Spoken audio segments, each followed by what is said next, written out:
하늘을 날아다니는 새들을 몰고 다녀보신 적 있으실까요?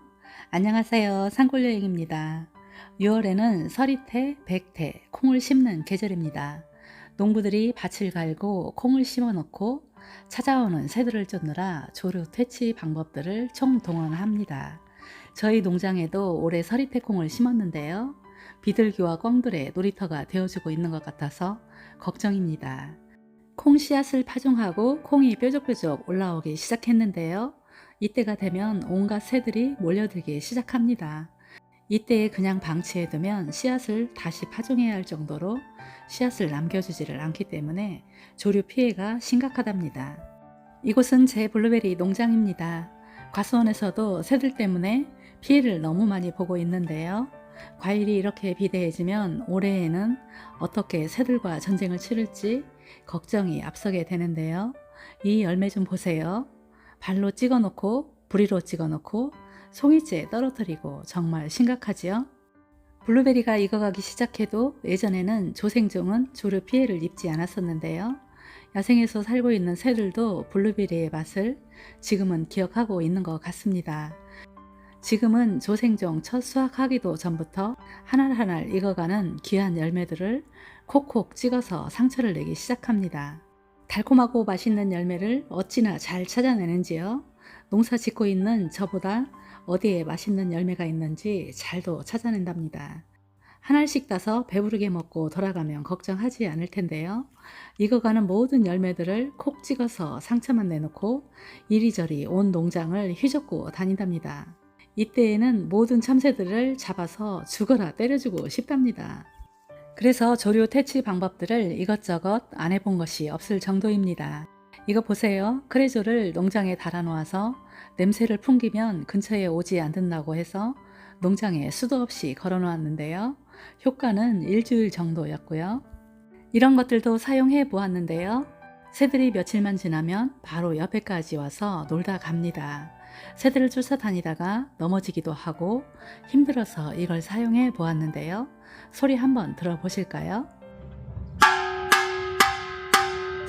어때요? 정말 요란스럽죠? 이 통은 에어컨에 넣는 가스통입니다. 이걸 농장에 들고 다니면서 쇠막대기로 두드리기만 하면 새들이 기겁을 하고 도망갑니다. 이 가스통은 가벼워서 들고 다니기도 좋고요. 소리 울림이 좋아서 콩밭에서 새를 쫓을 때 사용하시면 새를 쫓느라 소리를 지르지 않아도 된답니다. 콩을 심어 놓고 새를 쫓을 때 꼭 사용해 보세요. 저도 블루베리 농장에서 해마다 잘 사용하고 있답니다. 이런 것들은 잠깐 사용할 수 있는 위험물입니다. 농장에서는 일을 해야 하기 때문에 이것만 두드리고 있을 수는 없답니다. 그래서 방조망을 설치를 했습니다. 방조망을 사용해 보신 분들께서는 잘 알고 계실 텐데요. 이 방조망을 설치하는 것도 많은 상식이 있어야 시행착오를 겪지 않습니다. 앞으로 방조망을 설치할 계획이신 분들께서는 오늘 제 이야기를 귀 기울여서 들어보시면 시행착오 없이 단 한 번에 성공하실 수 있으실 겁니다. 이것이 제가 첫 번째 사용했던 방조망입니다. 햇볕에 오래가는 UV 코팅이 되어 있다고 하는데요. 3년 사용하고 바람에 찢어져서 이렇게 철거해 놓았습니다. 그물망의 간격은 가로 세로 2cm이고요. 참새까지 막을 수 있는 사이즈입니다. 그런데 이 그물망의 단점이 두 가지가 있고요. 장점도 두 가지가 있습니다. 먼저 장점은 가격이 저렴합니다. 그리고 가벼워서 사용하기 편리하고요. 단점은 수명이 짧아서 오래 사용할 수가 없어서 좋지 않고요. 수확할 때 설치하고 수확 후에 철거를 해야 합니다. 겨울에는 눈이 내리는 곳에서는 버티지를 못하기 때문인데요. 시골에서는 인력도 없는데 너무 번거롭답니다. 그래서 첫 번째 방조망은 실패를 했습니다. 이 방조망의 컬러는 흰색과 검정색 두 가지입니다. 흰색의 수명이 길다고 해서 반반 나누어서 사용해 보았는데요. 수명은 똑같았습니다.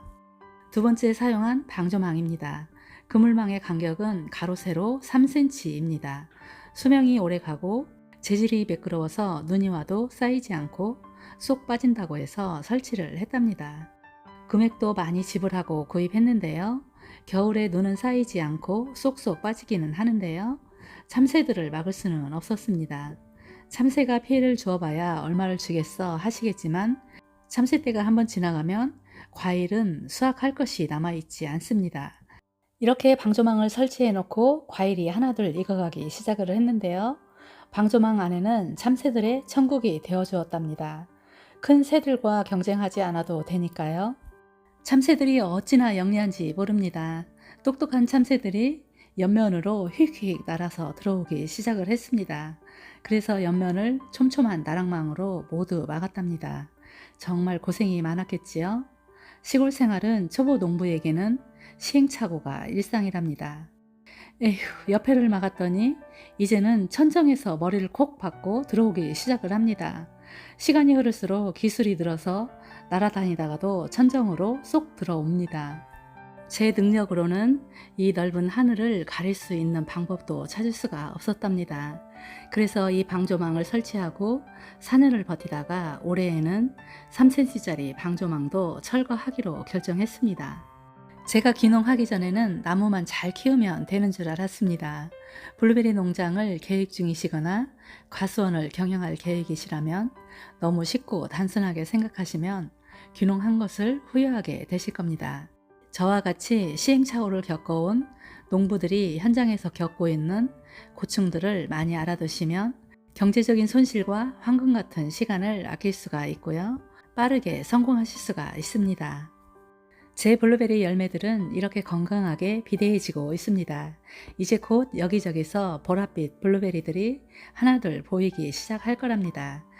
그래서 이번에는 참새까지 모두 막을 수 있는 가로 세로 2cm이고 오래가는 재질로 설치를 해보려고 합니다.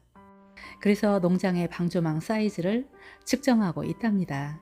참새와 새들은 이렇게 방조망을 해놓으면 바로 포기하고 다른 곳으로 이동을 합니다. 새들이 이렇게 똑똑한지 정말 몰랐었는데요. 야생에서 살아남으려면 이렇게 판단력이 좋아야 하나 봅니다. 제가 그동안 만나본 새들은 영리해서 사람이 지켜서 쫓아내거나 방조망을 하는 것 외에는 퇴치할 방법은 없는 것 같습니다. 콩을 심는 계절과 블루베리 수확 시기가 다가오면서 농부들의 걱정이 많으실 것 같습니다. 힘들여 가꾼 농작물을 잘 지키셔서 풍성한 수확까지 하실 수 있기를 응원드립니다. 오늘은 저의 시행착오와 새를 막을 수 있는 방법들 몇 가지를 알아보았습니다. 오늘도 산골여행과 유익한 시간 되셨기를 바라봅니다. 오늘도 산골여행 구독과 좋아요 꾹 눌러주시고요. 응원도 많이 부탁드립니다. 오늘도 세상에서 가장 행복한 시간 되시기를 응원드리고요. 감사합니다.